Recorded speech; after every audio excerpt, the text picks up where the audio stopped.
Hello children, today's topic is role of physical education in promoting national integration. This is the part of chapter 1, sociological aspects of physical education. Here in this topic we understand how the physical education promotes or help in promoting the national integration और national unity. किस तरह से ये हमारे पूरे देश में एक तरह से यूनिटी को प्रमोट करता है, बढ़ाता है, ये हम इसमें पढ़ेंगे. तो this topic is divided into 3 parts. First one is at home, second one is at school, and the third one is community. So first of all we discuss here how at the home means घर में किस तरह से unity को एक तरह से promote करता है फिज़िकल एजुकेशन.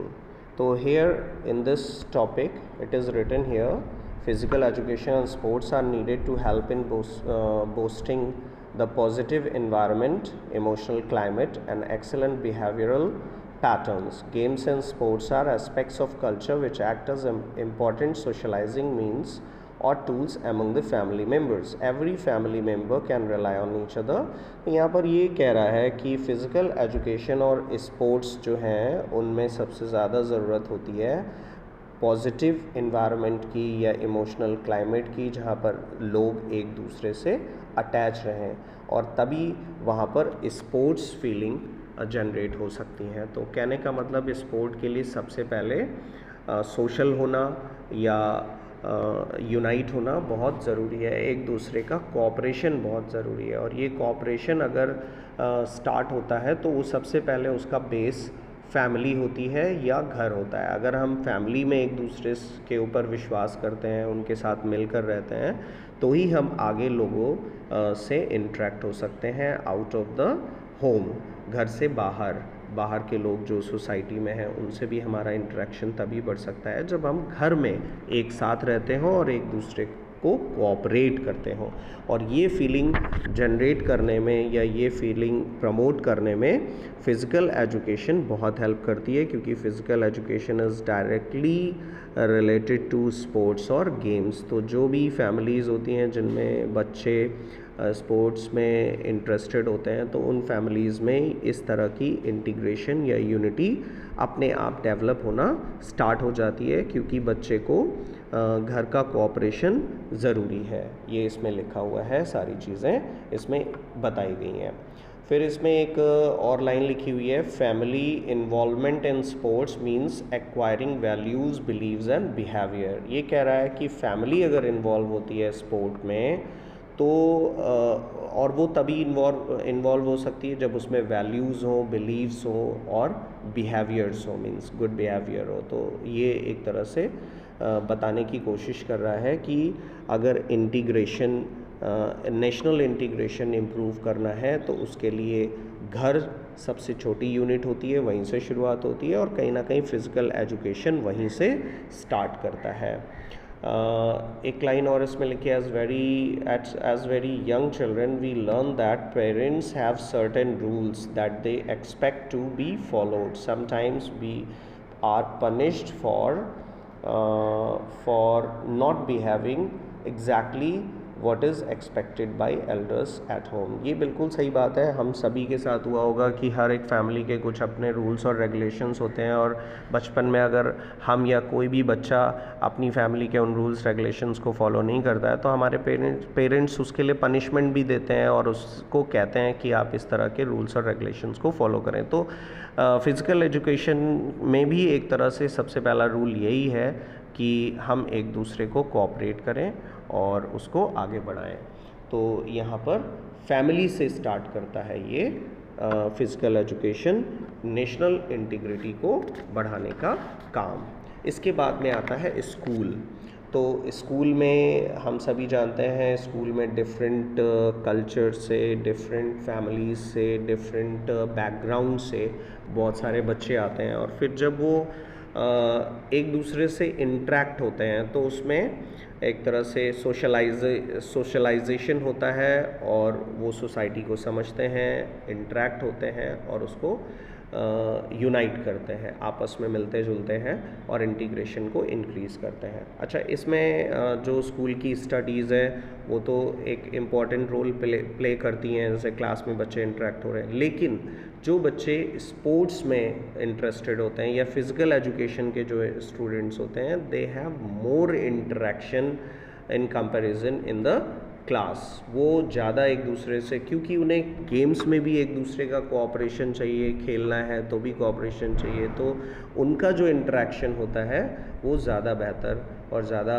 इफ़ेक्टिव होता है। तो इस तरह से इसमें लिखा हुआ भी है, the cooperation spirit of winning team, the cooperation spirit of winning team, feelings, emotional attachment for all team members and thinking beyond the borders of language, culture and religion are all possible by taking part in sports and physical education program। हम ये सभी जानते हैं कि कोई भी team अगर खेल रही है, किसी भी स्पोर्ट्स से रिलेटेड है, तो उसका मेन ऑब्जेक्टिव विनिंग होता है, और टीम में विनिंग तभी आती है जब उसमें एक तरह से इस तरह की फीलिंग होती हैं, विनिंग फीलिंग्स होती हैं। इसके बाद इमोशनल अटैचमेंट होता है एक दूसरे के लिए, कि वो कहीं से किसी भी प्लेयर, कोई भी प्लेयर जो है वो दूसरे से कमज़ोर नहीं रह जाए, और इस तरह से टीम मेंबर्स एफ़र्ट करते हैं कि उन्हें जीतना है, और ये उनकी थिंकिंग पे डिपेंड करता है। अच्छा, थिंकिंग क्या होती है किसी भी एक प्लेयर की या किसी भी स्पोर्ट्समैन की? वो लैंग्वेज पे नहीं जाता, वो कल्चर पे नहीं जाता, वो रिलीजन पे नहीं जाता, वो अपने गेम पे जाता है कि हमें इस गेम को कैसे इम्प्रूव करना है और अपनी टीम को कैसे जिताना है। तो यहाँ पर एक तरह से बहुत बड़ी डीप फीलिंग आती है यूनिटी की, इंटीग्रेशन की। इसके बाद में लिखा हुआ है, competitions in games and sports have so far been amazingly free from unsportsmanlike conducts. Socialization through sports in school is an interactive process between teacher and learner. Learning in a school and socialization process are not necessarily a continuous process, because sometimes learning takes place without remembering the actual process, and the process of socialization comes by itself, maybe through interactive process or by influenced behavior of people that child come across during school education। यहाँ पर ये कह रहे हैं कि जो competition होता है गेम में और स्पोर्ट में, have so far been amazingly free from unsportsman like conducts. मतलब अगर गेम्स में जो कंपटीशन होता है वो स्पोर्ट्समैन शिप या स्पोर्ट्स की जो फीलिंग होती है उसको बहुत आगे बढ़ाता है, और उससे सोशलाइजेशन इंक्रीज़ होता है। फिर ये कह रहा है कि स्पोर्ट्स में जो बच्चे होते हैं वो ज़्यादा इंटरेक्ट करते हैं एक दूसरे से, और टीचर और स्टूडेंट के बीच में जो लर्निंग का एक रिलेशन होता है वो भी इम्प्रूव और इंक्रीज़ होता है। तो इस तरह से स्कूल में इंटीग्रेशन इम्प्रूव रहता है। फिर आते हैं लास्ट टॉपिक यहाँ पर जो है वो है कम्युनिटी। किस तरह से जो फिज़िकल एजुकेशन है वो कम्युनिटी में इंटीग्रिटी को इंक्रीज़ करता है या प्रमोट करता है। तो इसमें लिखा हुआ है, sports and physical education in their broadest interpretation must look the programmes for the development of positive attitudes. तो स्पोर्ट में सबसे पहले ये देखा जाता है, कोई भी किसी भी तरह का जो प्रोग्राम किया जाता है उसमें ये देखा जाता है कि एक स्पोर्ट पर्सन है उसमें पॉजिटिव एटीट्यूड है या नहीं, अपने गेम को लेकर के, अपने स्पोर्ट्स को लेकर के। इसके अलावा sports in community help to develop new experiences as our behavior is influenced by other people। यहाँ पर ये भी कह रहा है कि जो हमारे स्पोर्ट है और स्पोर्ट्स जो है वो कम्युनिटी को हेल्प करता है और डेवलप करने में, न्यू एक्सपीरियंसेस, नया एक्सपीरियंस देता है वो।